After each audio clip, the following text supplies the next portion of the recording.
The funeral bells of St. Bartholomew's Church had barely stopped echoing through the foggy London streets when Eleanor Whitmore found herself standing before the heavy oak door of her late father's clockmaker shop. The brass nameplate read, H. Whitmore and Son, Fine Timepieces, though there had never been a son. Only Eleanor, whose nimble fingers had learned to wind springs and adjust pendulums alongside her father since she was old enough to hold a screwdriver. October rain drummed against the shop windows as Eleanor turned the familiar key, the same key that had opened this door every morning for the past 15 years of her life. The scent hit her immediately, oil, brass polish, and the faint aroma of her father's pipe tobacco that seemed permanently embedded in the wooden floors. Dozens of clocks ticked in gentle discord, their rhythms overlapping like whispered conversations she couldn't quite understand. Her black morning dress rustled as she moved through the narrow aisles between workbenches cluttered with half-assembled timepieces. Henry Whitmore had been found collapsed over his workbench 3 days prior, a small brass gear still clutched in his weathered hand. The doctor had pronounced it his heart, weakened by years of precise, meticulous work, and the constant worry that seemed to follow him like a shadow. Eleanor paused at her father's main workstation, running her gloved fingers along the smooth wood, worn smooth by decades of use. She had helped him here countless times, learning the intricate dance of gears and springs that made time itself obedient to human hands. But now, looking at the scattered tools and unfinished projects, everything felt foreign and overwhelming. The shop's future weighed heavily on her shoulders. As an unmarried woman of 23, society expected her to sell the business quickly and find respectable employment as a governess or companion to some wealthy family. The very thought made her stomach clench. This shop was her world, the place where she discovered her passion for the delicate engineering that brought timepieces to life. A sharp knock at the front door interrupted her melancholy. Through the rain-streaked glass, she could make out a woman's silhouette. Tall, elegant, dressed in deep blue velvet that spoke of wealth and status. Eleanor hesitated. The shop was officially closed for mourning, and she wasn't prepared to deal with customers, especially not ones who looked like they belonged in the fashionable districts of Mayfair. The knocking continued, more insistent now. Eleanor smoothed her skirts and walked to the door, turning the lock with reluctance. Miss Whitmore? The woman's voice carried a refined accent, but her eyes were red-rimmed with recent tears. She appeared to be in her 30s, with auburn hair partially hidden beneath a stylish hat adorned with black feathers. I am Mrs. Charlotte Pemberton. I knew your father. Eleanor had never heard the name before, which was unusual. Her father had been methodical about his customer records, and she knew most of the regular clients by sight. I'm afraid the shop is closed, Mrs. Pemberton. If you have a timepiece in need of repair, please, the woman interrupted, glancing nervously over her shoulder at the empty street. May I come in? It's about your father's other work. Something in the woman's tone made Eleanor step aside, allowing her entrance. Mrs. Pemberton moved with the careful grace of someone accustomed to being watched, her eyes quickly scanning the shop's interior as if searching for something specific. Other work? Eleanor asked, closing the door behind her guest. I'm not sure I understand. Pemberton removed her gloves with deliberate slowness, as if buying time to choose her words carefully. Your father was... More than a clockmaker, Miss Whitmore. He helped people, women specifically, women who found themselves in impossible situations. Eleanor's brow furrowed. Her father had always been kind to his female customers, often refusing payment from those who seemed to be struggling financially. But Mrs. Pemberton's words suggested something far more significant. I don't follow, Eleanor said, though even as she spoke, memories began surfacing. Late-night visitors who came to the back door, hushed conversations in her father's study, the way certain customers seemed to communicate with him through glances and coded phrases. Mrs. Pemberton moved towards the back of the shop, where a narrow staircase led to the family's living quarters above. He never told you about the sanctuary network? The what? Eleanor followed, her confusion deepening. Come, Mrs. Pemberton said softly. There are things you need to see. They climbed the stairs to the modest apartment above the shop. Eleanor had lived here her entire life. But Mrs. Pemberton navigated the space with unsettling familiarity, leading them directly to her father's study, a small room lined with books on horology and mechanical engineering. Mrs. Pemberton approached the large grandfather clock that dominated one corner of the room. Eleanor had always admired the piece, a masterwork of her father's craftsmanship, with an ornate case carved from rich mahogany. But instead of checking the time, Mrs. Pemberton began examining the base of the clock with her fingertips. Your father showed me this once, she murmured. pressing something near the clock's foundation.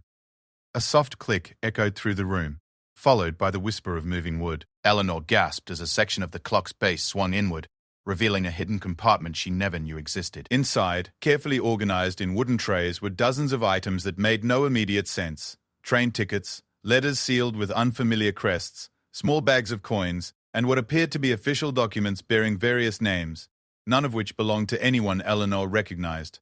"This is impossible," Eleanor breathed, kneeling beside the secret compartment. "I've lived in this house my entire life. How could I not know?" Mrs. Pemberton's expression softened with sympathy. "Your father was protecting you. The less you knew, the safer you were." She reached into the compartment and withdrew a leather-bound journal, its pages filled with her father's familiar handwriting. "But now that he's gone, you need to understand what he died protecting." Eleanor accepted the journal with trembling hands, opening it to a random page. The entries were written in a code she didn't recognize, but scattered throughout were names, dates, and locations that meant nothing to her. However, one phrase, written in clear English, made her blood run cold. "Mrs. Ashworth safely relocated. Husband's man still searching. He helped women escape," Eleanor said slowly. "The piece is beginning to form a terrible picture. Wives fleeing violent husbands, young women sold into unwilling marriages, servants escaping, employers who, Mrs. Pemberton's voice trailed off, but Eleanor understood the implication. "Your father created a network of safe houses, false identities, and transportation routes. He saved lives, Miss Whitmore. Dozens of them." Eleanor sank into her father's reading chair, overwhelmed by this revelation. The man she'd known as a gentle clockmaker, devoted to precision and quiet craftsmanship, had been living a double life as some sort of underground rescuer. "Why are you telling me this?" Eleanor asked. Mrs.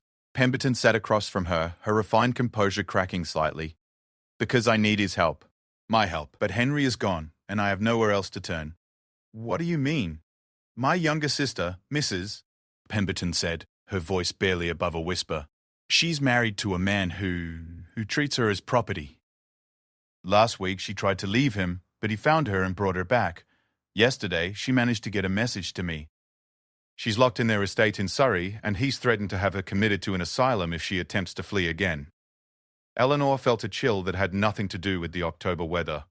Wealthy men could indeed have their wives declared insane and institutionalized with frightening ease, especially if they had the right connections and paid the right people. "I don't understand what you expect me to do," Eleanor said. "I'm just a clockmaker." "No," Mrs. Pemberton replied firmly. "You're Henry Whitmore's daughter. You have his skills, his knowledge of this city, and now you have his network." She gestured to the hidden compartment. "Everything you need to continue his work is right here." Eleanor stared at the journal in her hands, then at the collection of documents and resources her father had accumulated over years of secret operations. The magnitude of what Mrs. Pemberton was suggesting crashed over her like a wave. "This is dangerous," Eleanor said. "If the authorities discovered what my father was doing, they would have arrested him, certainly. Charged him with kidnapping, theft, conspiracy, any number of crimes." Mrs. Pemberton's eyes hardened. "But tell me, Miss Whitmore, is it truly criminal to help a woman escape a man who beats her unconscious? Is it wrong to provide sanctuary to someone whose only crime was being born female in a world that treats women as possessions?" Eleanor had no answer to that. She'd seen enough of Victorian society to know that women had precious few legal rights. A wife was essentially her husband's property, her children belonging to him absolutely. Even wealthy women like Mrs. Pemberton lived at the mercy of male relatives who controlled their finances and freedoms. "My sister's name is Victoria," Mrs. Pemberton continued, her voice breaking slightly. "She's only 19, married off to secure a business alliance between our father and her husband. She's tried to be a dutiful wife, but he's a monster. Last time I saw her, she could barely walk from the bruises."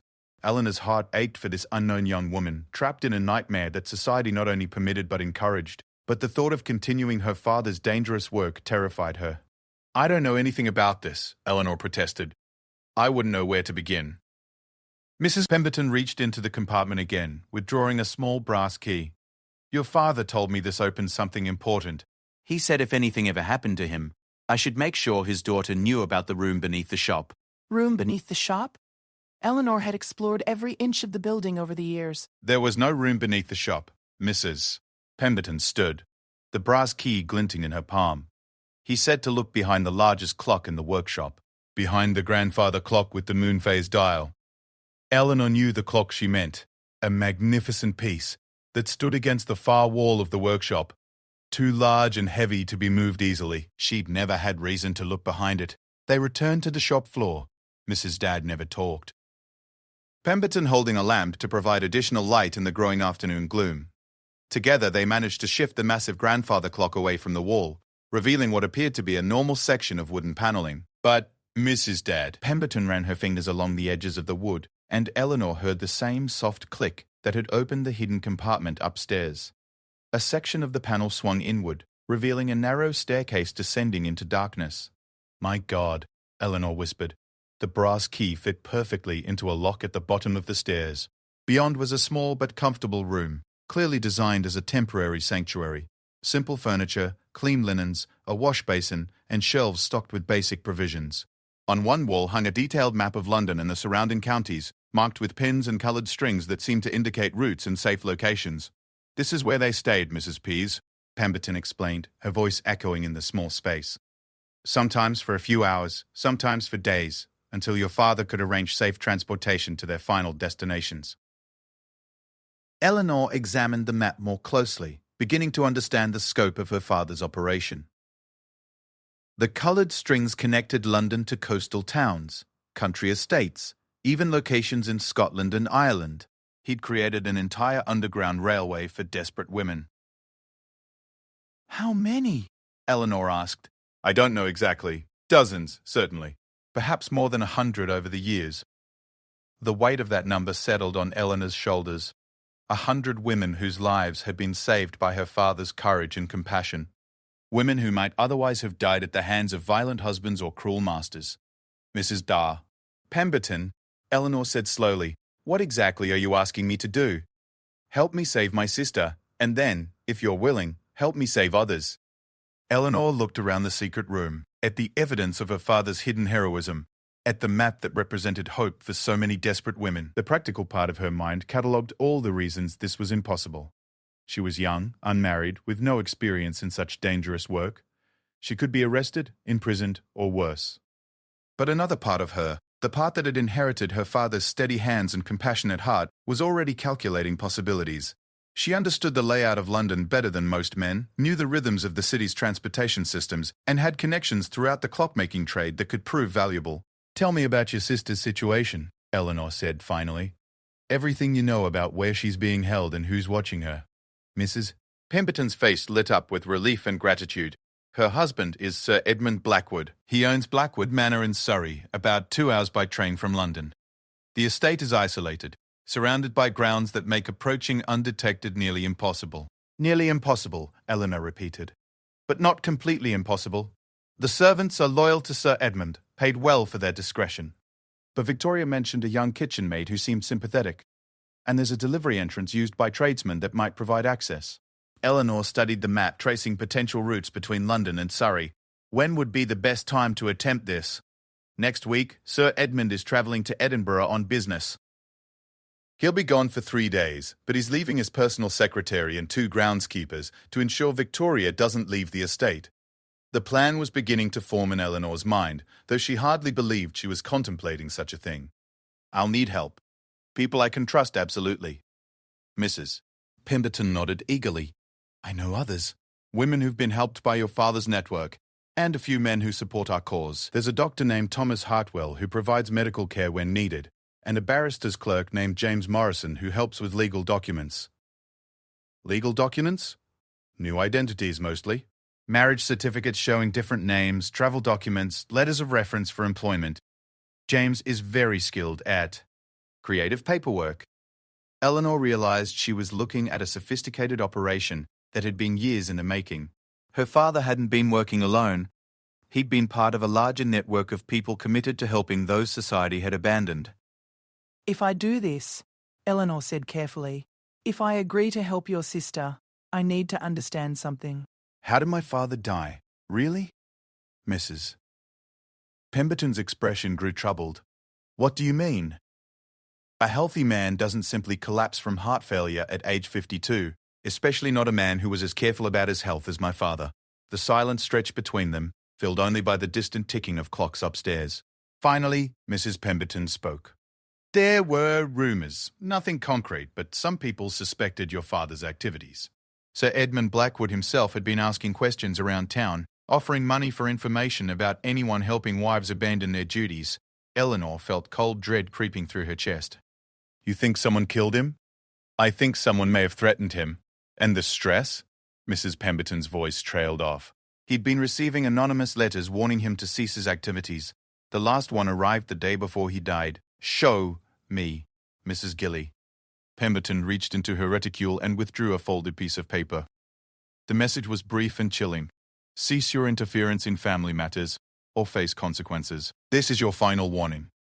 Eleanor stared at the note, her father's death taking on a sinister new dimension. He hadn't died of natural causes. He'd been murdered by fear and intimidation, killed as surely as if someone had put a bullet through his heart. Mrs. Beer, Pemberton, Eleanor said, her voice steady despite the rage building inside her. Tell me everything I need to know about rescuing your sister. The afternoon dissolved into detailed planning as the two women pored over maps and documents. Mrs. Pemberton sharing everything she knew about Blackwood Manor and its routines. Eleanor found herself drawing on knowledge she hadn't realized she possessed. Understanding of railway schedules from years of arranging deliveries, familiarity with London's cab routes from accompanying her father to house calls, even basic knowledge of lock mechanisms from her clockmaking experience. As the daylight faded and the shop's many clocks began chiming 6 o'clock in chaotic succession, Eleanor realized she'd made a decision that would change her life forever. She was going to save Victoria Blackwood, and in doing so, she would honor her father's memory and continue his work. But as she looked at the threatening letter still clutched in her hand, Eleanor also understood that she was stepping into a world where the stakes were literally life and death. The people who had intimidated her father into an early grave would not hesitate to do the same to her. The ticking of the clocks around them seemed louder now, marking time until Eleanor would put their desperate plan into motion. Each second brought them closer to either triumph or disaster, and there would be no way to know which until it was far too late to turn back. 3 days after her conversation with Mrs. Pemberton, Eleanor stood before her mirror in the dim morning light, transforming herself into someone she'd never been before. Gone was the simple black morning dress of a respectable clockmaker's daughter. In its place, she wore the practical brown woolen dress of a working woman, her hair pinned severely back and covered with a plain cotton cap. The disguise had been Mrs. Pemberton's idea. Eleanor would pose as a new kitchen maid, seeking employment at Blackwood Manor. It was the sort of humble position that would grant her access to the servants' areas while keeping her beneath the notice of Sir Edmund's watchful staff. Eleanor's hands trembled as she fastened the worn leather shoes that completed her transformation. She'd never been an actress, had rarely needed to pretend to be anyone other than herself. But as she looked at her reflection, she saw a stranger staring back, a young woman who might believably have grown up in service, desperate enough for employment to travel to an isolated Surrey estate. A soft knock at the shop's back door interrupted her preparations. Eleanor hurried downstairs, her new shoes making unfamiliar sounds against the wooden steps. Through the glass, she could see Mrs. Diamond Dahl Pemberton waiting in the alley, dressed in her own disguise as a middle-class woman of modest means. "Are you ready, Mrs. Jury?" Pemberton asked as Eleanor admitted her to the shop. Eleanor nodded, though she felt anything but ready.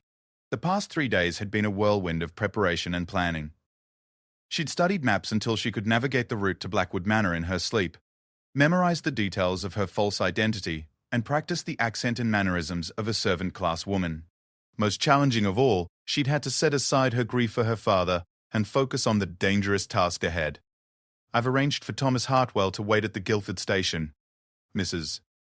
Pemberton continued, referring to the doctor who was part of their rescue network. "If we manage to extract Victoria, he'll provide medical attention if needed and escort her to safety while we return to London." Eleanor had met Dr. Hartwell the previous evening, a kind-faced man in his 40s who treated the injuries of rescued women without asking uncomfortable questions about how they'd been sustained. His involvement in the network seemed to stem from his own tragic past.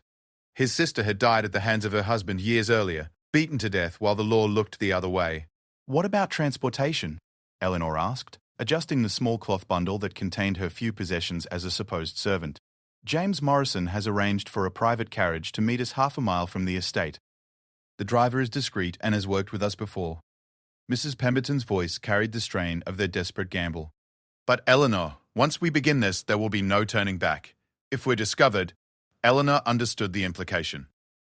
Kidnapping, for that's how the law would view their rescue attempt, was a serious crime that could result in transportation to Australia or even execution.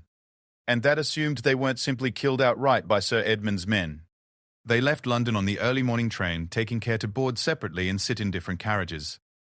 Eleanor had never travelled alone before, and the experience of navigating the busy Victoria station while maintaining her disguise proved more challenging than she'd anticipated.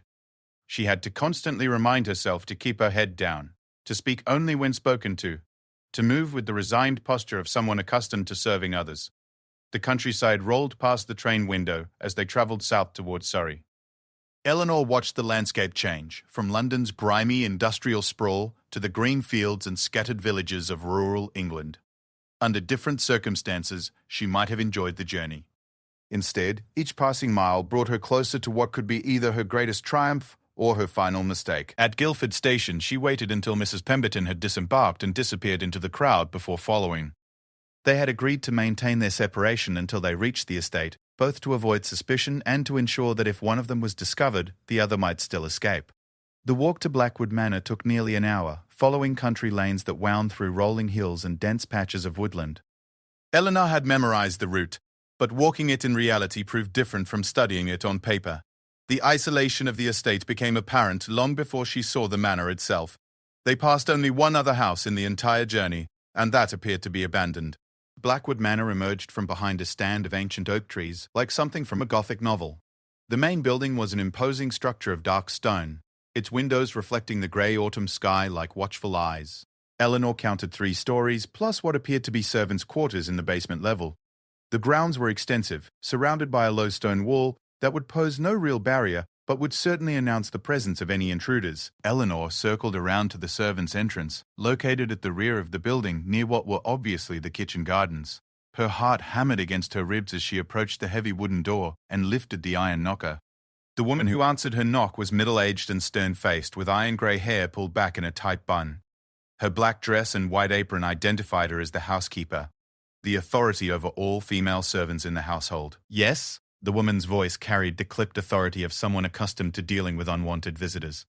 "Please, ma'am," Eleanor said, falling into the accent she'd been practicing. "I'm looking for work, ma'am. Kitchen work, or cleaning, anything you might have." The housekeeper, Mrs. Blackwood, according to Eleanor's intelligence, looked her up and down with obvious disapproval. "We're not hiring. Try the village if you're seeking employment." Eleanor had prepared for this possibility. "Please, ma'am, I've come all the way from Guildford. I was told you might have need of an extra pair of hands, what with the master being away and all." The mention of Sir Edmund's absence seemed to catch the housekeeper's attention. "Who told you the master was away?" Eleanor had rehearsed this answer carefully. "Mrs. Dead. Cooper in the village, ma'am. She said her niece used to work here and that you sometimes took on temporary help when there was extra work to be done." Mrs. Blackwood's expression suggested she was trying to remember whether she knew anyone named Mrs. Cooper, but the reference was vague enough to be plausible. After a moment's consideration, she stepped aside. "I suppose we could use someone to help with the washing, but it's temporary work only, mind you. A few days at most." Eleanor nearly sagged with relief as she was admitted into the manor's kitchen. The room was large and well-appointed, with a massive cast-iron stove dominating one wall and rows of copper pots hanging from hooks above. 3 other women worked at various tasks: an older cook kneading bread at a flour-dusted table, a scullery maid washing dishes in a deep stone sink, and a young woman who appeared to be preparing vegetables for the evening meal. "This is Mary," Mrs. Blackwood announced to the room at large. Eleanor had chosen the name carefully, common enough to be unremarkable, easy to remember under stress. "She'll be helping with laundry and general cleaning while the master is away." The cook looked up from her bread dough with mild interest, but it was the young woman preparing vegetables who caught Eleanor's attention. She appeared to be about 16, with dark hair escaping from her cap and intelligent eyes that seemed to take in everything around her. This, Eleanor suspected, was the sympathetic kitchen maid, Mrs. Go, Pemberton had mentioned. "Sarah will show you where you'll be sleeping and what your duties are," Mrs. Blackwood continued, indicating the young vegetable preparer. "We rise at 5, and we work until the day's tasks are complete. I expect punctuality, cleanliness, and no gossip about the family or their affairs." Eleanor nodded submissively. "Yes, ma'am. Thank you for the opportunity." Sarah led her to a small room in the basement level that she would share with the scullery maid. It contained 2 narrow beds, a washstand, and little else, but it represented Eleanor's foothold inside the manor. As Sarah showed her where to store her few belongings, Eleanor tried to gauge whether this young woman might indeed be sympathetic to their cause.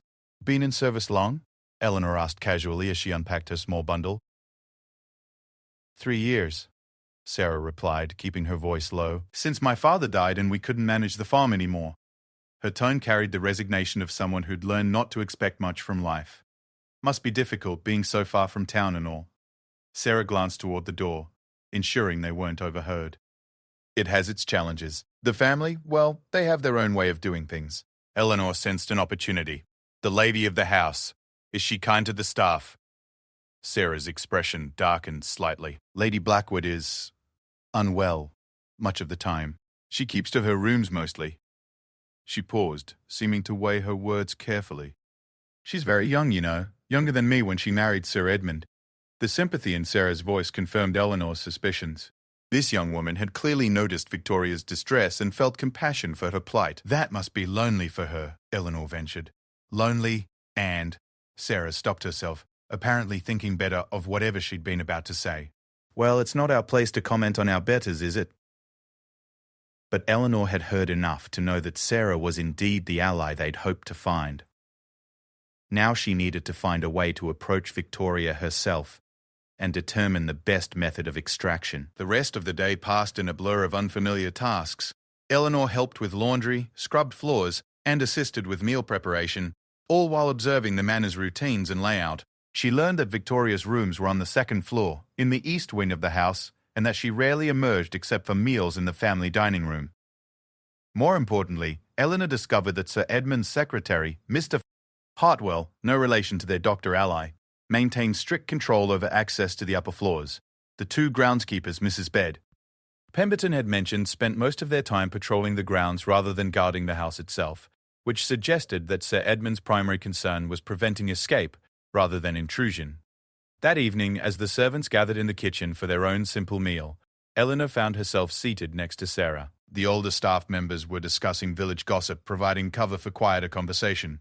"Sarah," Eleanor whispered, "I need to ask you something, and I need you to trust me." The young woman looked at her sharply. "What do you mean?" "Lady Blackwood. Victoria, she's in trouble, isn't she? Real trouble." Sarah's face went pale, and Eleanor could see her weighing the risks of honesty against the possibility that Eleanor might be some sort of test planted by the housekeeper. "Why would you ask such a thing?" Sarah said carefully. "Eleanor made a decision that could doom their entire mission if she'd misjudged this young woman's character. Because I'm not really here looking for work. I'm here to help her." Sarah's eyes widened, and Eleanor quickly continued before the girl could react audibly. "Her sister sent me. We're going to get her out of here, but we need your help." For a long moment, Sarah stared at her in apparent shock. Then, very quietly, she asked, "How do I know you're telling the truth?" Eleanor reached into her apron pocket and withdrew a small object, a delicate silver locket that Mrs. Pemberton had given her as proof of her identity. This belonged to Victoria when she was a child. Her sister Charlotte said she would recognize it. Sarah examined the locket, recognition dawning in her eyes. "She has a painting of her family in her sitting room. She's wearing this locket in the portrait." "Then you know I'm telling the truth. Will you help us?" Sarah glanced around the kitchen, ensuring they weren't being watched, then nodded slowly.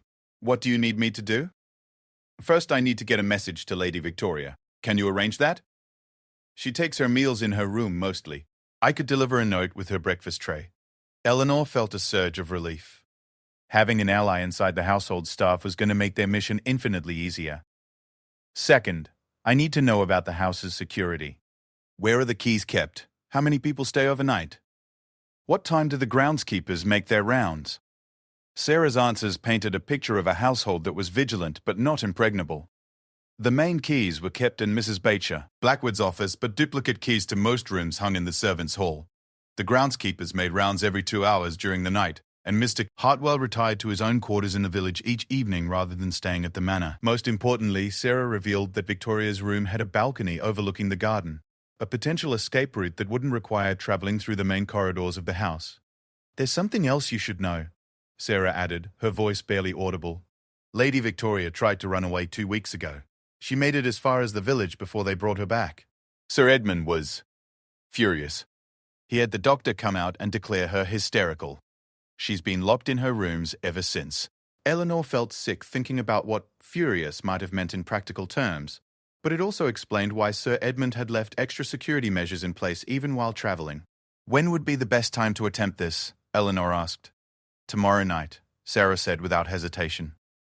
It's the cook's night off, so there will be fewer people in the house, and the groundskeepers change their routine on Wednesdays. They patrol the front of the estate more heavily because that's when the supply wagons come through. The gardens will be less watched. Eleanor nodded, her mind already working through the details. I'll need you to leave the garden door unlocked and make sure Lady Victoria is prepared to move quickly. What about afterward? Sarah asked, when they discover she's gone. Eleanor had been dreading this question. You'll have to act surprised, of course. Say you noticed nothing unusual. But Sarah, there might be consequences for the staff. Sir Edmund will be looking for someone to blame. The young woman's jaw set with determination. Lady Victoria has been kind to me. She's the only one in this house who treats the servants like human beings.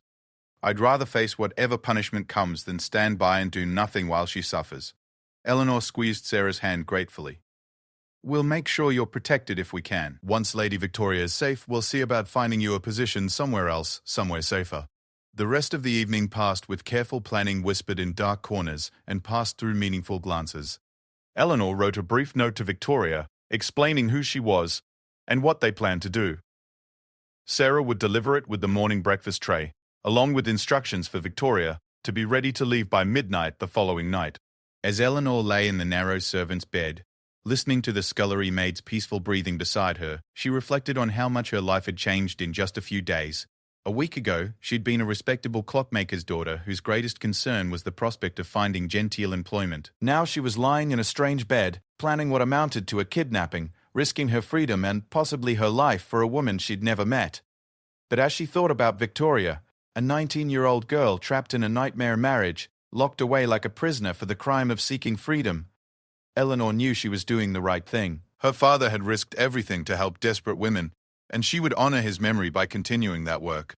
Tomorrow night, she would discover whether she had inherited his courage along with his compassion. The manor settled into nighttime quiet around her, broken only by the distant sound of the groundskeepers making their rounds and the soft ticking of a clock somewhere in the upper floors. Eleanor found the familiar sound strangely comforting, a reminder of home and the steady passage of time that brought her closer to either victory or disaster. In her pocket, her fingers found the brass key to her father's secret room. Tomorrow, she would either prove herself worthy of his legacy, or she would learn too late that some battles were too dangerous for an inexperienced clockmaker's daughter to fight. The morning of the rescue attempt dawned grey and drizzly, matching Eleanor's nervous mood as she went about her duties in the manor. Every task seemed to take forever. Scrubbing floors that already appeared clean, polishing silver that needed no attention, folding linens with hands that trembled slightly despite her efforts to remain calm. Sarah had successfully delivered Eleanor's note to Victoria with the breakfast tray, returning with a brief written response hidden beneath the unused toast. In careful handwriting, Victoria had written simply, "I understand. I'll be ready. Thank you for coming for me." The note was signed with a small sketch of a locket. Acknowledged that she'd recognized the token her sister had sent. As the day wore on, Eleanor used her cleaning duties as an excuse to explore more of the manor's layout. She mapped the locations of all the staircases, noted which doors creaked when opened, and observed the patterns of the remaining staff. Mrs.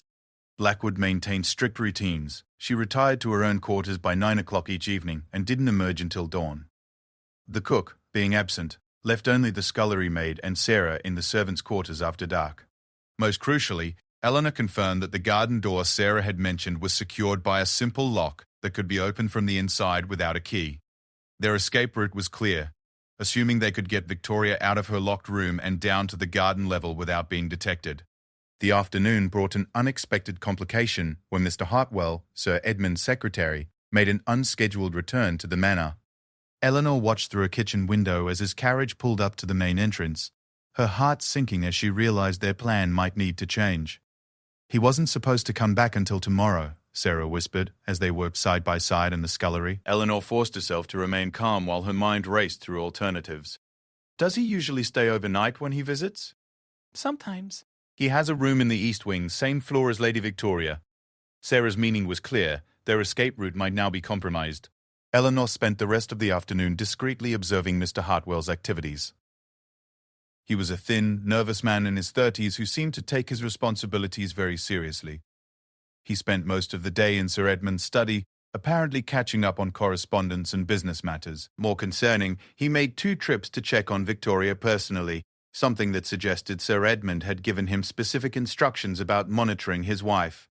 As evening approached, Eleanor began to feel the weight of the decision before her. They could postpone the rescue attempt, wait for a better opportunity when Mr. Hartwell wasn't present. But Mrs. Pemberton was waiting at their agreed meeting point, and Dr. Blazer revolved. Hartwell was standing by at the railway station. More importantly, every day Victoria remained trapped in this house was another day of suffering for the young woman. During the servants' evening meal, Eleanor made her decision. They would proceed with the plan, but with modifications, to account for Mr. Pizzelli, Hartwell's presence. "Can you find out if he's planning to stay the night?" Eleanor asked Sarah quietly. Sarah nodded and disappeared toward the main part of the house, returning 20 minutes later with disturbing news. "He's staying until Sir Edmund returns," she reported. "Mrs. Blackwood told me to prepare his usual room and that he'd be working late in the study." Eleanor's heart sank, but then Sarah continued. "But there's something else. I heard him talking to Mrs. Doward, Blackwood, about Lady Victoria. He's been instructed to check on her every 2 hours throughout the night. Sir Edmund apparently doesn't trust the groundskeepers to ensure she doesn't attempt another escape. This changed everything. If Mr. Hartwell was checking on Victoria every 2 hours, they would have a very narrow window to execute their plan. But it also meant they knew exactly when he would be occupied elsewhere in the house. "What time does he usually make his first check?" Eleanor asked. 10 o'clock, from what I overheard. Then midnight, 2 in the morning, and so on. Eleanor calculated quickly. If they could time their escape for just after the 10 o'clock check, they would have nearly 2 hours before Mr. Becaire. Hartwell returned to Victoria's room. It would be tight, but it might work. The evening passed with agonizing slowness. Eleanor helped with kitchen cleanup, assisted in preparing the manor for the night, and tried to appear calm while her nerves felt stretched to the breaking point. At 9:30, she excused herself to use the necessary facilities and instead slipped out the garden door to signal Mrs. Pemberton that the plan was still in motion despite the complications. Mrs. Pemberton was waiting in the shadows of the kitchen garden, barely visible in her dark cloak. Eleanor quickly explained the situation with Mr. Hartwell and the modified timing they would need to follow. "It's risky," Mrs. Pemberton said, her voice tight with worry. "If he discovers Victoria's missing before we can get clear of the grounds, we don't have a choice," Eleanor replied. "This might be our only opportunity.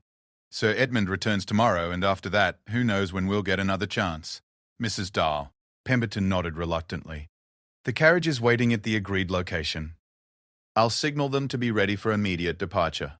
Eleanor returned to the manor, her mind focused on the critical timing they would need to maintain.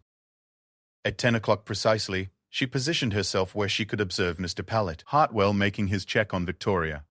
He climbed the main staircase with businesslike efficiency, spent approximately 3 minutes at Victoria's door, and returned to the study.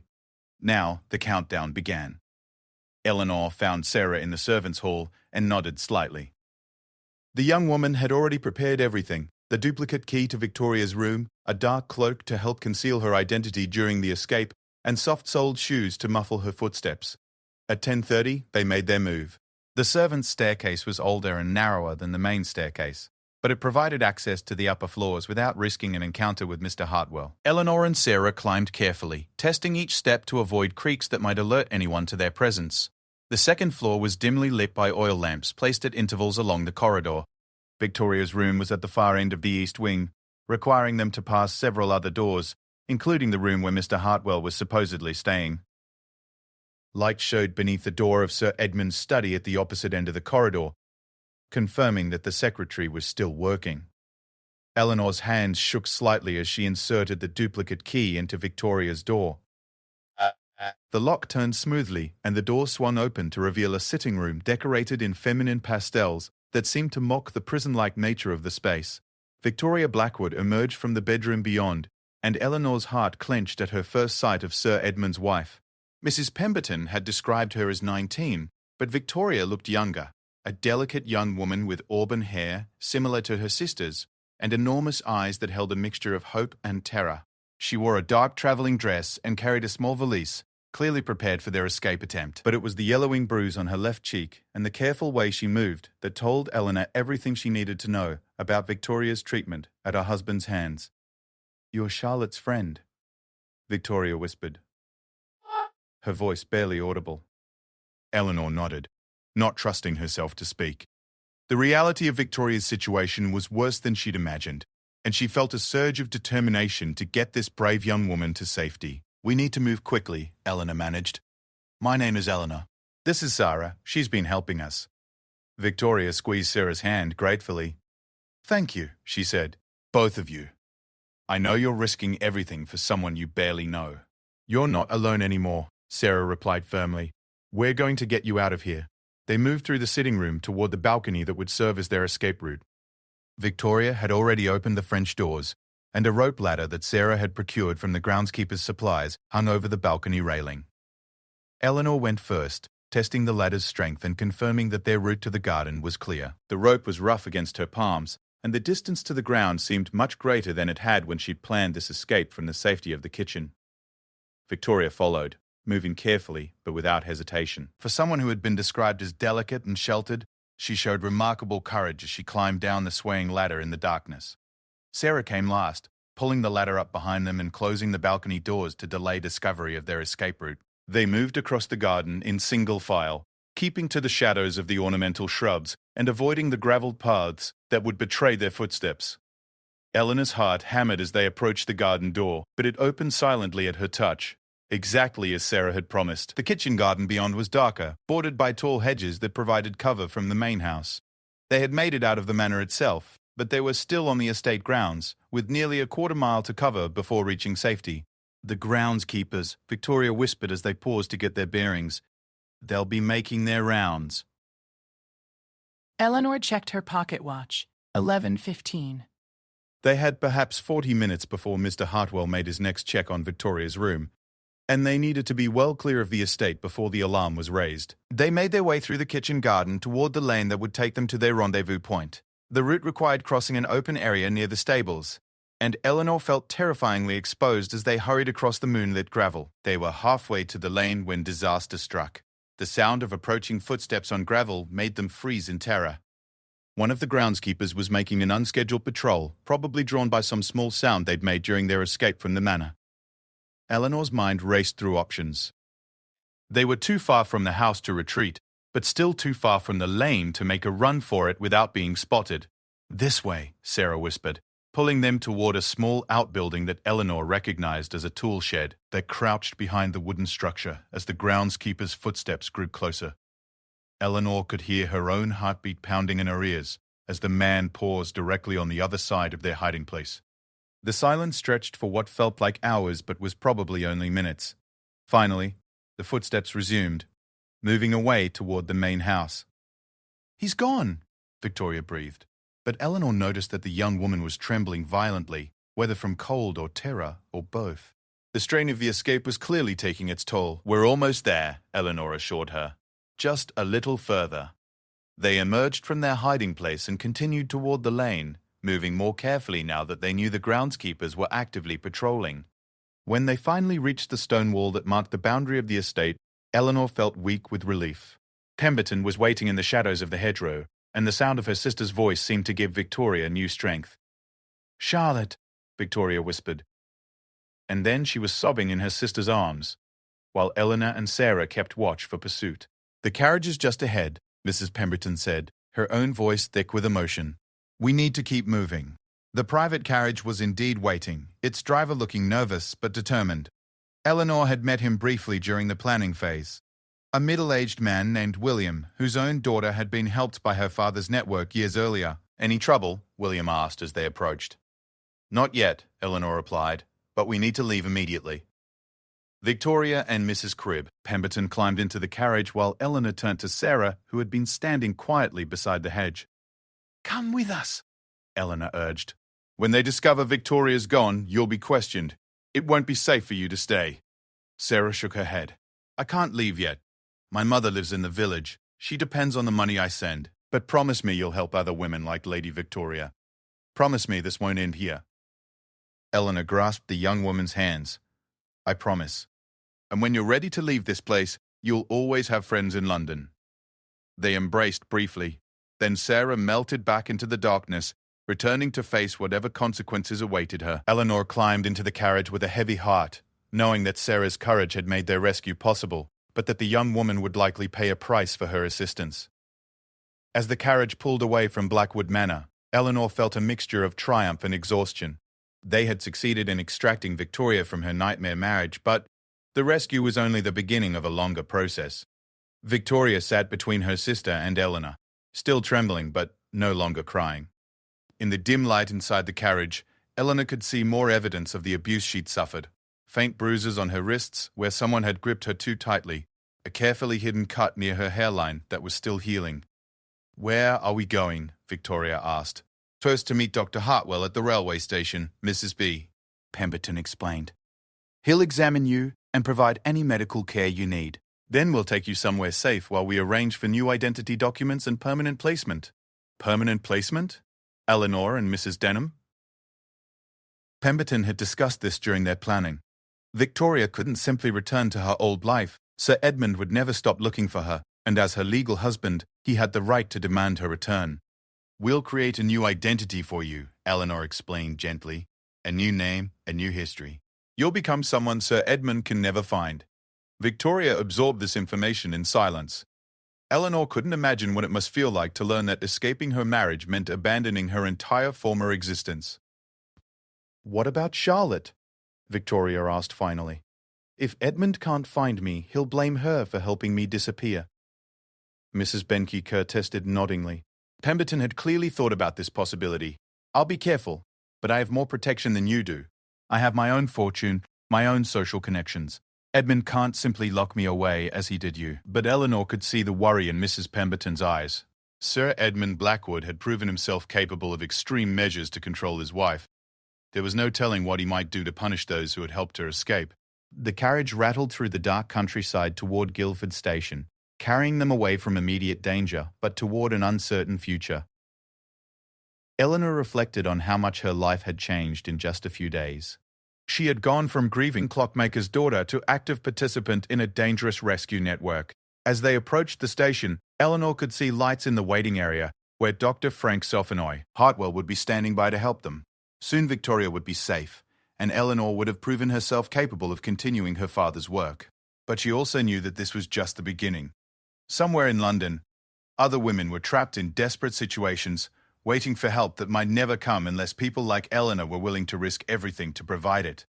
The rescue of Victoria Blackwood had succeeded, but it had also committed Eleanor to a path from which there would be no return. She was no longer just Henry Whitmore's daughter. She had become part of something larger and more dangerous than she had ever imagined possible. 3 weeks after Victoria's rescue, Eleanor stood in the hidden sanctuary beneath her father's shop, studying a map of London that had been marked with red pins indicating places where women had recently sought help. Each pin represented a story of desperation, and Eleanor was beginning to understand the true scope of the problem her father had been fighting. Victoria had been safely relocated to Edinburgh, where Dr. Hartwell's contacts had helped establish her new identity as Miss Catherine Morrison. A governess to a respectable family, the transformation had been complete. New papers, new clothes, even a carefully rehearsed history that would stand up to casual inquiry. Pemberton had received one letter confirming Victoria's safe arrival, and then, by agreement, all communication had ceased to protect her location. But Victoria's rescue had set in motion a chain of events that threatened to destroy everything Eleanor's father had built. Sir Edmund Blackwood had returned from Edinburgh to find his wife missing and his household in chaos. According to James Morrison, the barrister's clerk who monitored legal proceedings for their network, Sir Edmund had immediately hired private investigators and posted a substantial reward for information leading to Victoria's return. More ominously, he had also begun making inquiries about suspicious activities in London, specifically asking about anyone known to help wives abandon their duties. Eleanor had been forced to close the clock shop temporarily, claiming she needed time to settle her father's affairs. In reality, she suspected she was being watched. Strange men had been loitering near the shop, and she'd noticed the same face twice in different parts of London when she'd ventured out on errands. The network itself was under strain. Dr. Hartwell had reported unusual questions being asked at his practice about patients with suspicious injuries. James Morrison had noticed increased scrutiny of his paperwork at the courts. Even Mrs. Bale. Pemberton had been forced to be more careful. Sir Edmund had made pointed remarks at social functions about wives who interfered in other families' affairs. But the most disturbing news had come from Sarah, the brave kitchen maid who had helped with Victoria's rescue. A letter smuggled out through the village postal system had revealed that she was being interrogated daily about the night Victoria disappeared. So far, she had maintained her innocence, but the letter hinted that her position was becoming increasingly dangerous. Eleanor sat in the sanctuary, surrounded by her father's careful records, and tried to understand what she had gotten herself into. The rescue had succeeded, but the aftermath threatened to expose decades of work and put countless people at risk. A soft knock at the shop's rear door interrupted her gloomy thoughts. Eleanor climbed the stairs cautiously, checking through the window before admitting Mrs. Pemberton, who looked haggard and frightened. "We have a problem," Mrs. Pemberton said without preamble as Eleanor led her to the hidden room. "A serious problem." Eleanor's stomach dropped. "What's happened?" "Sir Edmund knows about the network. Not everything, but enough to be dangerous." Mrs. Pemberton sank into one of the sanctuary's simple chairs, her usual composure cracking. "He cornered me at Lady Whitfield's reception yesterday. He knows I helped Victoria escape, and he's demanding information about our associates." "What did you tell him?" "Nothing, of course. But Eleanor? He's not just threatening legal action. He mentioned that accidents can happen to people who involve themselves in matters that don't concern them." "Mrs." Pemberton's voice shook slightly. "He spoke about your father's death in a way that suggested—" Eleanor felt cold dread settling in her chest. "That suggested what?" "That it wasn't as natural as everyone assumed." Eleanor had been harboring similar suspicions since finding the threatening letter among her father's papers, but hearing them voiced by someone else made them real in a terrifying way. "We need to warn the others," Eleanor said. "If Sir Edmund knows about the network, everyone connected to it is in danger." Mrs. Pemberton nodded grimly. "James Morrison has already moved his family to his sister's house in Bristol. Dr. Hartwell is considering closing his practice temporarily. But, Eleanor, there's something else." "What?"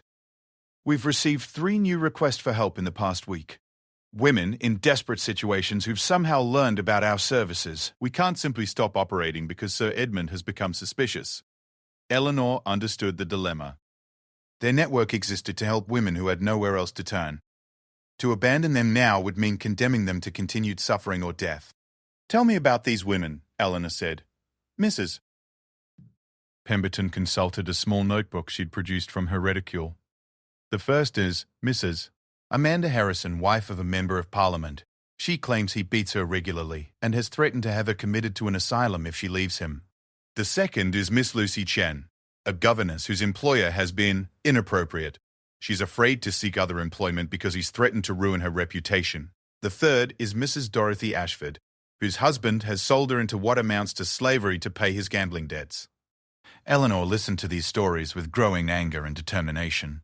These women needed help, regardless of the danger to the network. "We can't abandon them," Eleanor said firmly, "but we'll need to be more careful than ever before." Mrs. Pemberton looked relieved that Eleanor shared her conviction. "I've been thinking about how we might proceed. We need to assume that Sir Edmund is watching all of us, which means we can't use our usual methods." Eleanor nodded, her mind already working through alternatives. "We'll need new people, people he doesn't know about, and we'll need to change our procedures completely." Over the next several hours, they developed a modified approach to their rescue operations. Instead of using the established network members, they would recruit new volunteers, people with no connection to previous operations, who could move freely without suspicion. Eleanor would coordinate everything from the hidden sanctuary, minimizing her public exposure. Most importantly, they decided to accelerate their timeline. Instead of the careful, methodical approach her father had favored, they would attempt to help all 3 women within the next 2 weeks, before Sir Edmund could further tighten his surveillance. The first case they tackled was Miss Lucy Chen. The young governess was trapped in a household in Belgravia, where her employer, a wealthy banker named Mr. Boover, Cromwell, had been forcing unwanted attention on her while his wife was away. Lucy had endured the situation for months, knowing that accusations against her employer would only result in her dismissal without references.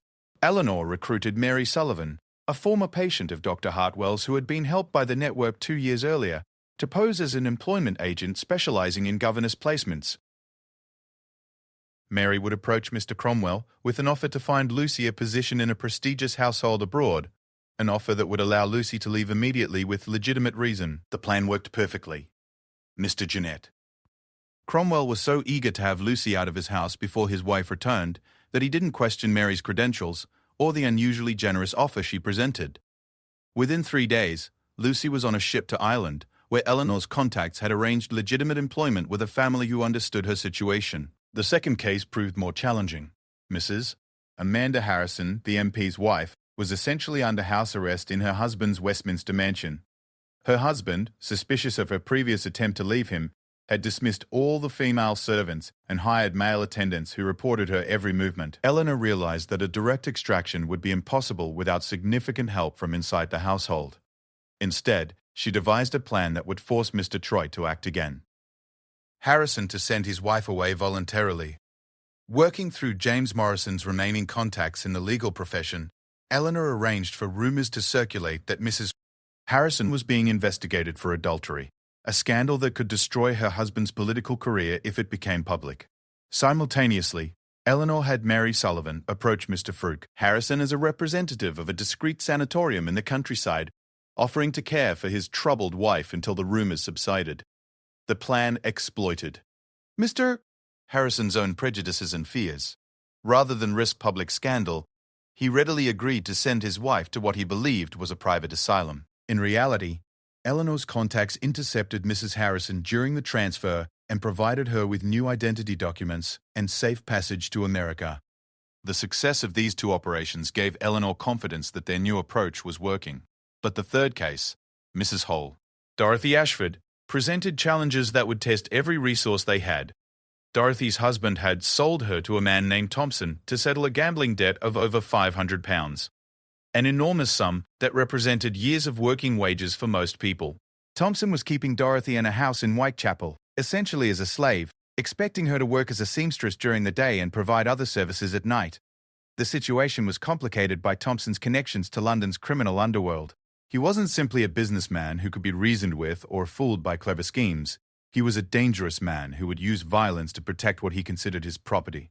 Eleanor knew that rescuing Dorothy would require a more direct approach than they had used for the previous cases. They would need to extract her by force, which meant risking physical confrontation with Thompson and his associates. After careful consideration, Eleanor made a decision that would have shocked her former self.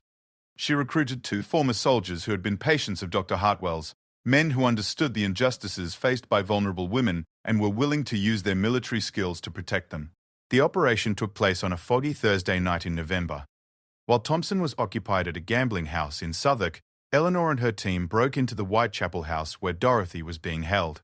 They found her weak from poor food and constant work, but determined to escape despite the risks. The extraction went smoothly until they reached the street, where Thompson's associate was waiting.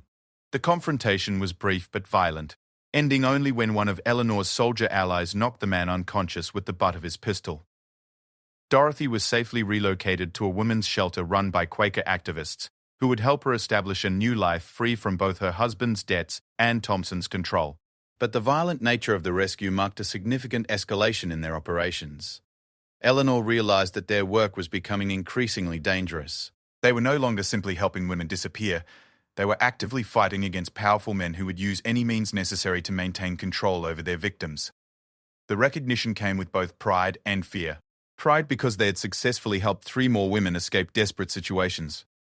Fear because each success made them more visible to enemies who were growing increasingly desperate to stop them. As Eleanor sat in her father's sanctuary 3 days after Dorothy's rescue, reviewing the network's activities and planning for future operations, she understood that there could be no going back to her former life. She was no longer Henry Whitmore's grief-stricken daughter trying to honor his memory. She had become a leader in a dangerous underground movement, but she also knew that their recent success had been noticed by Sir Edmund and others who opposed their work. The next phase of their conflict would be more dangerous than anything that had come before. Eleanor carefully locked away her father's records and prepared to face whatever challenges lay ahead. She had committed herself to continuing his work, regardless of the personal cost, and she would not abandon the women who depended on their network for survival. The war between those who sought to protect vulnerable women and those who sought to control them was escalating, and Eleanor found herself at the center of a battle that would determine the fate of countless desperate souls in the shadows of Victorian London. Eleanor's world came crashing down on a cold December morning when she found James Morrison's body floating in the Thames. She had gone to their usual meeting place, a discreet coffeehouse near the legal district, expecting to discuss their next operation. When James failed to appear, she'd felt the first stirrings of unease. When she heard dock workers talking about a well-dressed gentleman pulled from the river, her unease had turned to terror. The identification was unofficial but certain. Eleanor recognized James's distinctive gold pocket watch and the scar on his left hand from a childhood accident he'd once described. The police were calling it suicide, noting that his law practice had been struggling financially. But Eleanor knew better. Sir Edmund Blackwood was eliminating the network systematically, and James had become his first confirmed victim.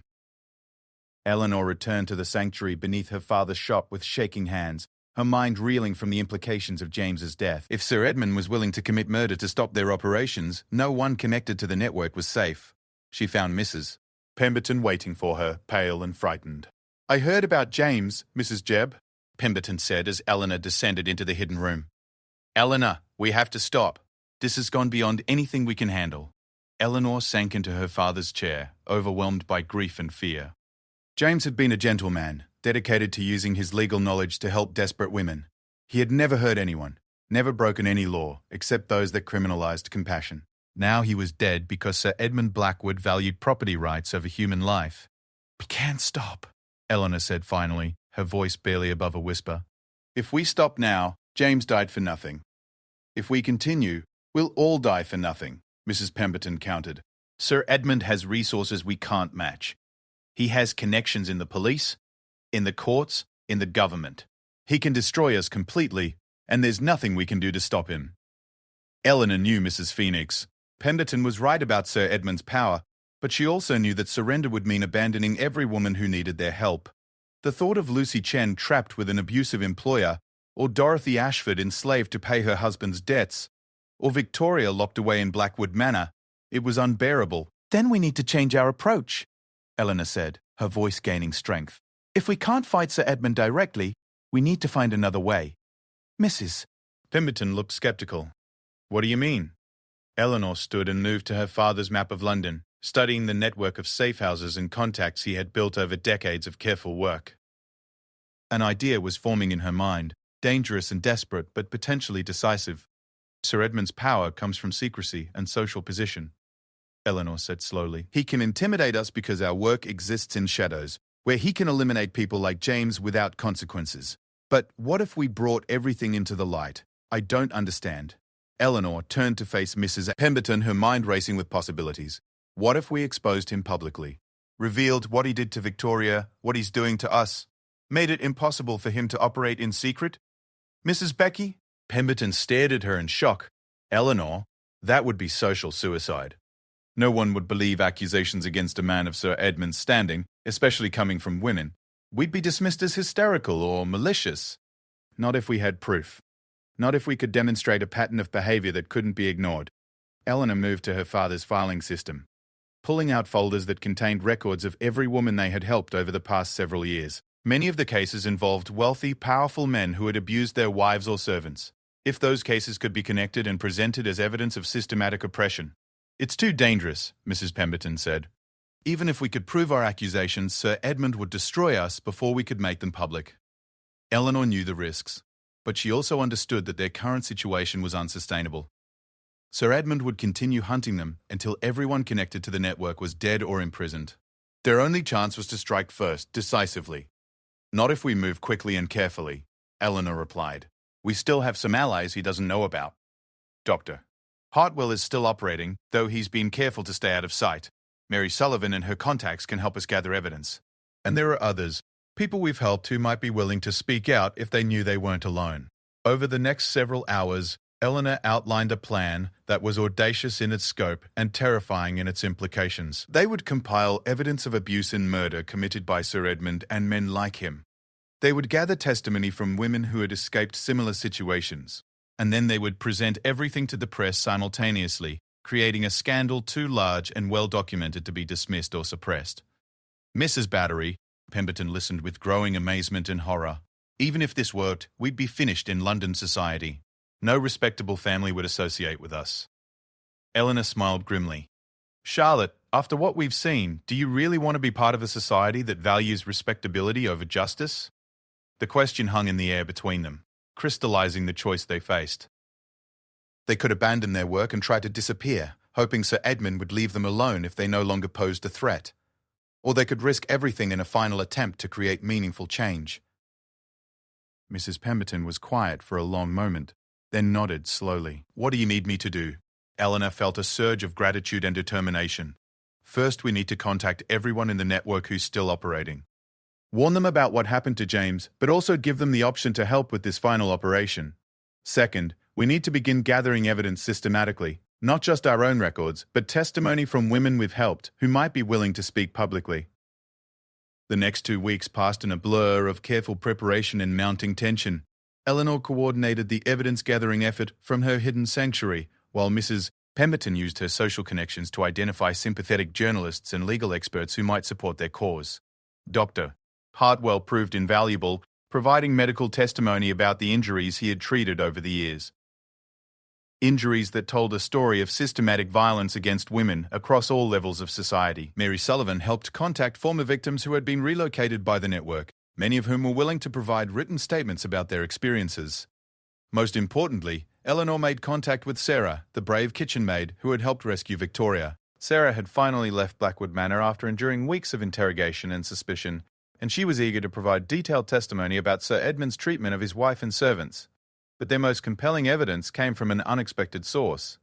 Victoria herself, writing from Edinburgh under her new identity, provided a detailed account of her marriage to Sir Edmund, the beatings, the isolation, the constant threats and psychological torture. Her testimony, combined with medical evidence from Dr. Hartwell and corroborating statements from Sarah, painted a picture of systematic abuse that would be difficult to dismiss. Eleanor also uncovered something that chilled her to the bone.